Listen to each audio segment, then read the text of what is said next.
عايشت العرب أهل لساني بالذات في الشرق والغرب، وما رأيت أحدا راضيا عن هذه البلاد. سجلوها واغضبوا أو يضحكوا. خالطت وعاشرت وجالست في الشرق والغرب، ما رأينا من يخلص الود أو الحب لهذه البلاد.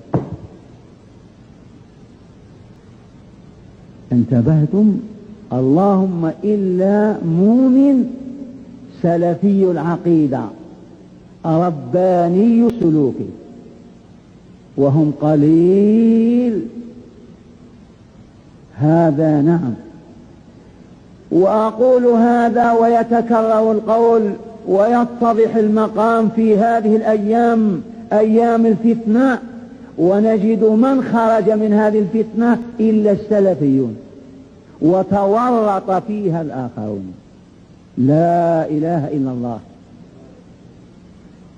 لأن العقيدة إذا تبلورت في النفس وصفت وزكت لها الروح وطابت وطهرت، صاحبها يرى الحق حق والباطل باطل.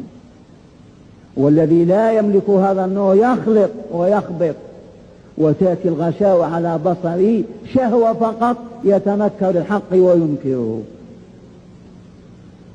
إذن وما إن ظهر هذا الكمال، اسمعوا إني على علم